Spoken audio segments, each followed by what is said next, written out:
Dear students, today we will study about the technological and institutional reforms in agriculture.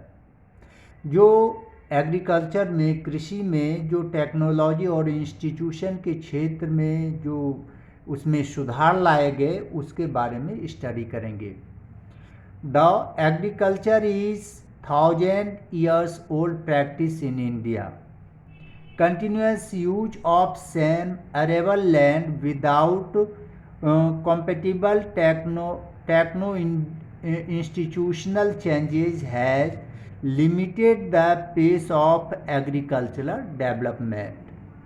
Even though irrigation facilities are developed still in many parts of India, agriculture is dependent on monsoon and natural fertility of soil. This limitation creates serious concern for sustaining such a huge population and domestic animal in India. More than 60% of India's population depend on agriculture for their livelihood. So technological as well as institutional change become necessary for revolution in agriculture sector. हम देखेंगे कि हमारे देश में जो agriculture work हो रहा है वह हजारों साल पुराना है, लेकिन कंटिन्यूस जो है सेम लैंड पर जो बिना किसी कंपैरेटिव टेक्नोलॉजी और इंस्टीट्यूशन के अभाव में सेम लैंड पर एग्रीकल्चर करते रहे, इससे एग्रीकल्चर ज़्यादा डेवलप नहीं हो सका. यद्यपि आज हम देखेंगे कि इरिगेशन की फैसिलिटी डेवलप कर दी गई है इंडिया के बहुत सारे क्षेत्र में, फिर भी बहुत सारे ऐसे भी क्षेत्र हैं जो आज भी मानसून पर वे इरिगेशन के लिए रहते हैं और नेचुरल फर्टिलिटी पर डिपेंड करते हैं. मानसून और नेचुरल फर्टिलिटी पर एग्रीकल्चरल वर्क के लिए डिपेंड करते हैं.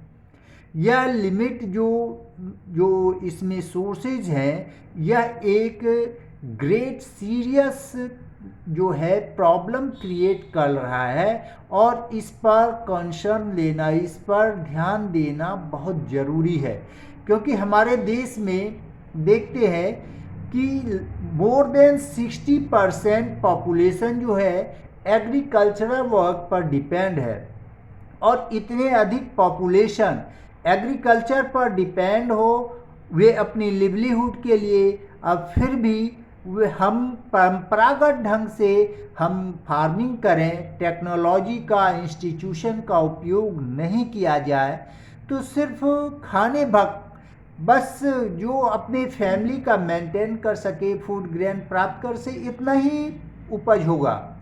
ऐसे में इंडिया कभी ग्रो नहीं कर सकता है, कभी डेवलप नहीं कर सकता है. इसलिए आज मॉडर्न टाइम में ज़रूरी है कि आज मॉडर्न टेक्नोलॉजी को, मॉडर्न इंस्टीट्यूशन को एग्रीकल्चर में लाया जाए.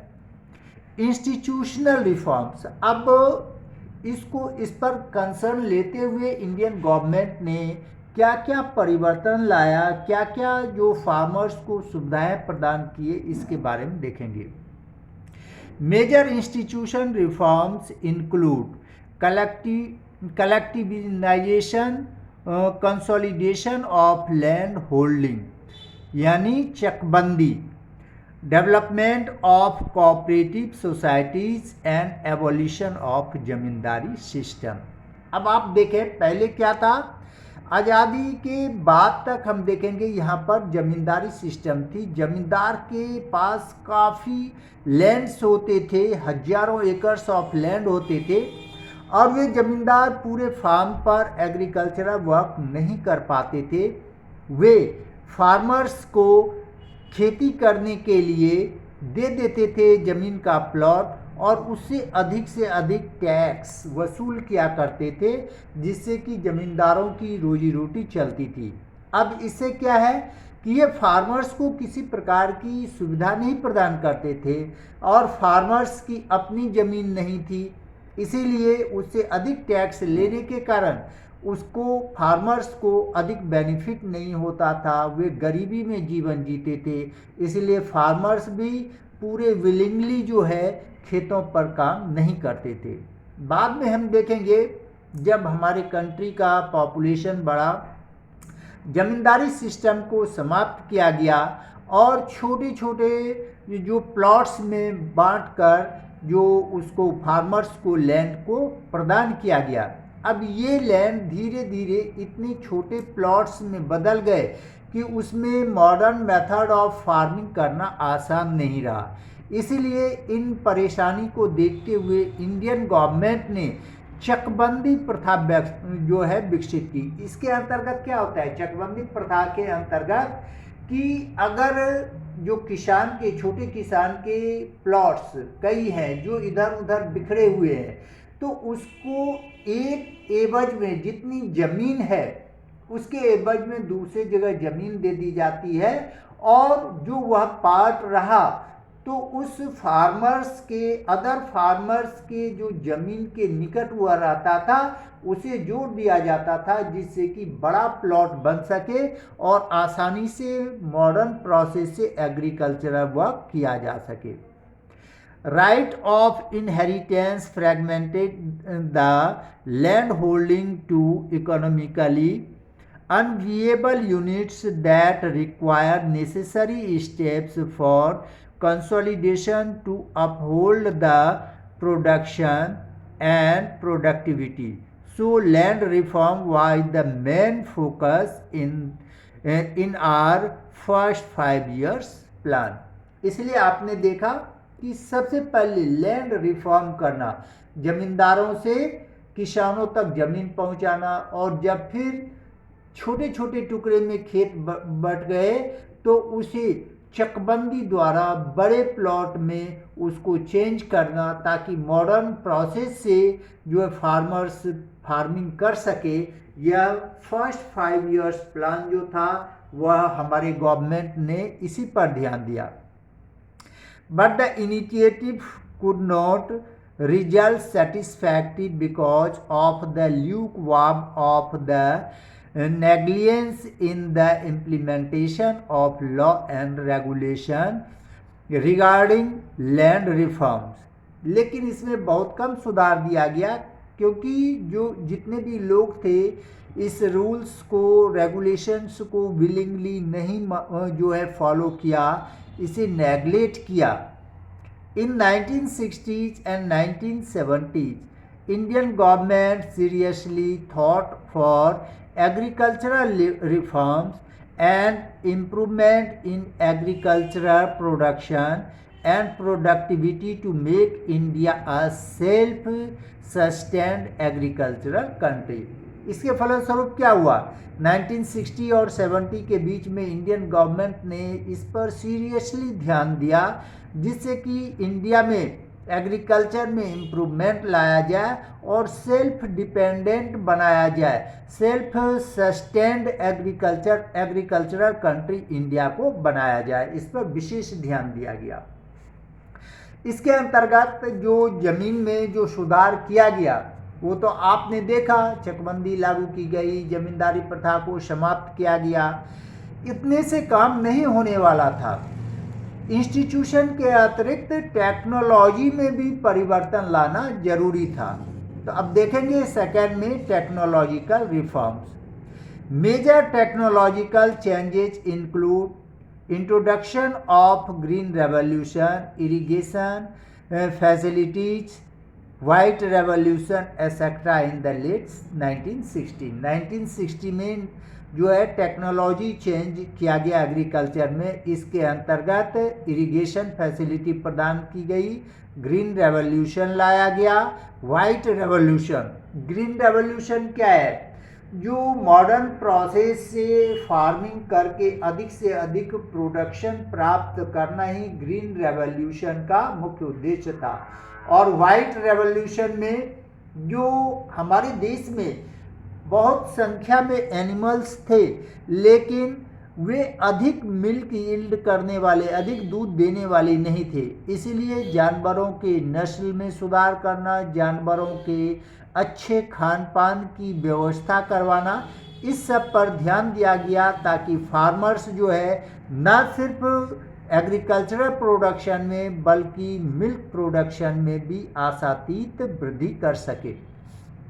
In the late 19th century, the government brought about the Green Revolution. 19th century में क्या लाया? Green Revolution, based on the use of package technology for increasing crop output based on the use of modern technology, and the White Revolution यानी Operation Flood to increase the dairy output. यानी कि production में, farming production और dairy production दोनों में improvement लाने के लिए गवर्नमेंट ने इस पर विशेष ध्यान दिया। नेक्स्ट हम देखेंगे,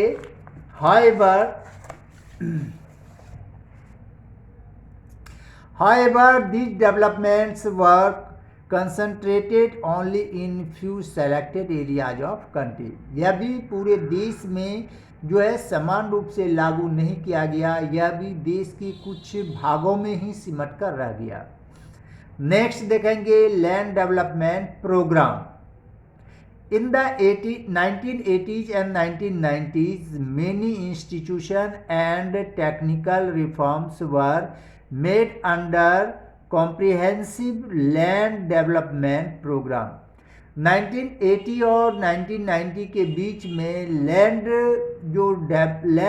डेवलपमेंट प्रोग्राम के अंतर्गत जो लैंड में इंस्टीट्यूशनल और टेक्नोलॉजिकल परिवर्तन लाया गया, जिससे कि अधिक से अधिक सुविधा के साथ फार्मर्स फार्मिंग कर सके और मॉडर्नाइज प्रोसेस से फार्मिंग कर सके।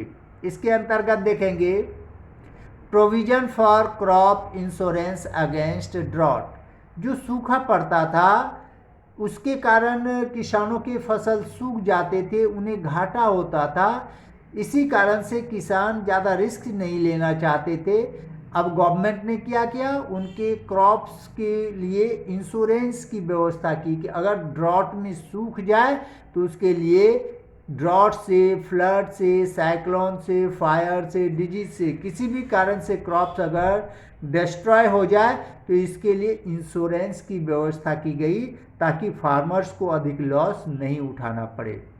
सेकंड पढ़ेंगे इस्टेब्लिशमेंट ऑफ ग्रामीण और the regional rural bank, cooperative societies and bank for providing loan facility to farmers at lower rates of interest.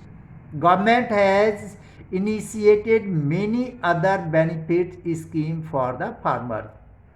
अब हम देखेंगे यहाँ पर कि गवर्नमेंट ने वहाँ पर फार्मर्स को, चूँकि हमारे देश के फार्मर की आर्थिक स्थिति उस समय ठीक नहीं थी, इसलिए फार्मर्स की आर्थिक स्थिति को सुधार करने के लिए ग्रामीण बैंक, जिसको कि रीजनल बैंक भी कहते हैं, कोऑपरेटिव बैंक, इस सब की व्यवस्था की गई और इस बैंक को यह ऑर्डर दिया गया कि फार्मर्स को cheapest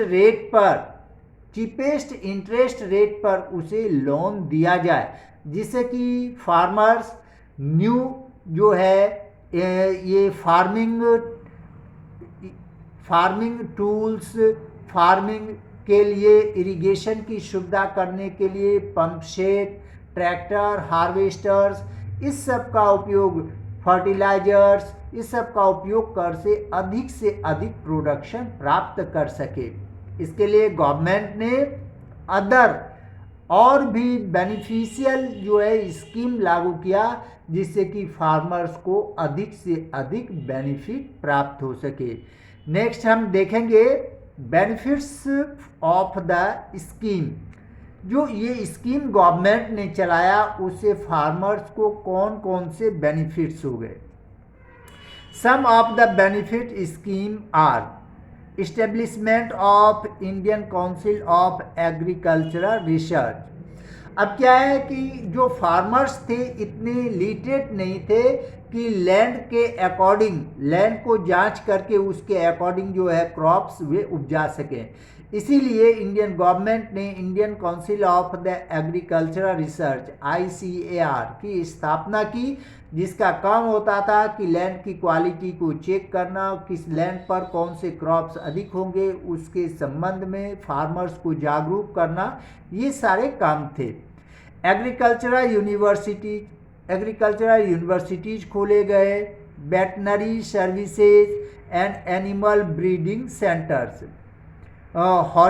horticulture development, research and development in the field of the metrology and weather forecasting. अब फार्मर्स को उस समय अनेक समस्याओं का सामना करना पड़ता था।